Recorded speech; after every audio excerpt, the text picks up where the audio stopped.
अंतरिक्ष में 9 महीने फंसाया, मस्क का भयंकर खुलासा सुन हिल जाएंगे। अंतरिक्ष में 9 महीने कैसे रही सुनीता विलियम्स, पीरियड में क्या करती हैं महिला यात्री, जानिए अननोन फैक्ट। 5 बेडरूम के बराबर साइज, धरती से 403 किलोमीटर दूर जहां फंसी थी सुनीता, वो कैसा दिखता है जानिए। भारतीय मूल की अमेरिकी अंतरिक्ष यात्री सुनीता विलियम्स 9 महीने 13 दिन तक अंतरिक्ष में क्यों फंसी रही?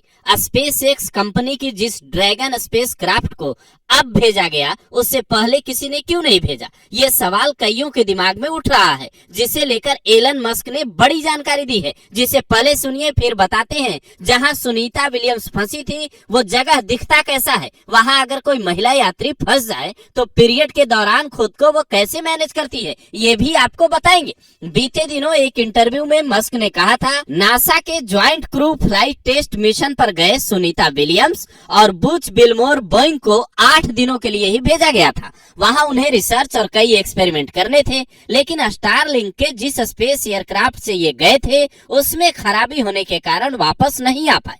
हमने बाइडेन सरकार से तब कहा कि हम मदद को तैयार हैं, लेकिन उन्होंने मेरा प्रस्ताव खारिज कर दिया। आखिरकार 15 मार्च को हमने 4 यात्रियों के साथ क्रू 10 मिशन लॉन्च किया। ये उन्हीं अंतरिक्ष यात्रियों की तस्वीरें हैं जो स्पेस क्राफ्ट से पहुंचे तो सुनीता विलियम्स उनसे गले लगकर भावुक हो गई। हालांकि दावा ये भी किया जाता है कि बार बार मिशन फेल होने की वजह से सुनीता की वापसी में देरी होती रही, पर इस बार टाइमिंग के साथ पूरा प्लान बनाया गया। 18 मार्च की सुबह 8:15 पर वैज्ञानिकों की भाषा में हैच क्लोज यानी यान का ढक्कन बंद किया गया। 18 मार्च की सुबह 10:35 बजे यानी करीब 2.25 घंटे बाद अनडॉकिंग की गई, यानी इंटरनेशनल स्पेस स्टेशन से वो यान जो है वो अलग हुआ। 19 मार्च की सुबह 2:41 पर डी ऑर्बिट बर्न यानी वायुमंडल में यान के प्रवेश होने का प्लान बना। 19 मार्च की सुबह 3:27 पर स्लैप्स डाउन यानी समुद्र में यान की लैंडिंग का समय निर्धारित किया गया। 19 मार्च की सुबह 5 बजे पृथ्वी पर वापसी के संबंध में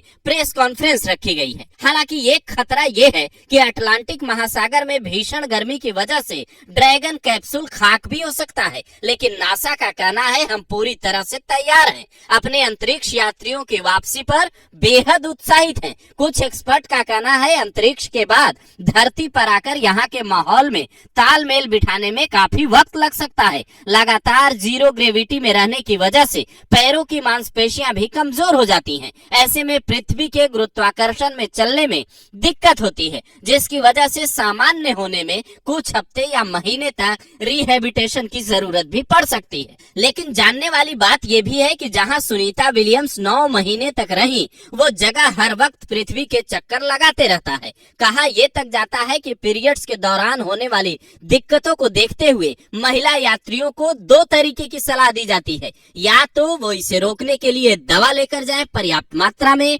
या फिर धरती की तरह ही सैनिटरी पैड्स का इस्तेमाल करें और ट्रेनिंग के हिसाब से कचरा निपटान प्रोसेस को अपनाएं, क्योंकि ये जगह सिर्फ 5 बेडरूम के बराबर है, जहां ज्यादा से ज्यादा 8 लोग रह सकते हैं। क्या है और कैसा दिखता है इंटरनेशनल स्पेस स्टेशन? जैसे आप ट्रेन में सवार होने के लिए प्लेटफॉर्म पर जाते हैं, वैसे ही अंतरिक्ष में जाने के लिए एक प्लेटफॉर्म बना है जिसका नाम है इंटरनेशनल स्पेस स्टेशन। धरती से करीब 403 किलोमीटर की ऊंचाई पर बने इस स्टेशन में अंतरिक्ष के बारे में रिसर्च करने वाले लोग उतरते हैं। ये स्पेस स्टेशन 28,163 किलोमीटर प्रति घंटे की स्पीड से धरती के चक्कर लगाता है। इतने ही स्पीड से सुनीता विलियम्स 9 महीने तक घूमती रही। नासा के मुताबिक इस स्पेस स्टेशन का साइज 5 बेडरूम वाले घर के बराबर है, जिसका वजन करीब 4.5 लाख किलोग्राम है। ये अगर पृथ्वी पर गिरा तो बड़ा खतरा भी हो सकता है। यहाँ 90 मिनट का दिन और 90 मिनट की रात होती है। इसी वजह से ये भी कहा जा रहा है कि सुनीता विलियम्स ने एक ही दिन में 16 बार सूर्योदय और 16 बार सूर्यास्त देखा। ये चीजें आम इंसान की सोच से बाहर हो सकती है, लेकिन वैज्ञानिकों की उस सोच को सलाम करना होगा जिन्होंने धरती से इतनी ऊंचाई पर एक प्लेटफॉर्म बनाया, वहां यात्रियों को भेजा और फिर वहां फंसे यात्रियों को निकालने का सुरक्षित इंतजाम किया।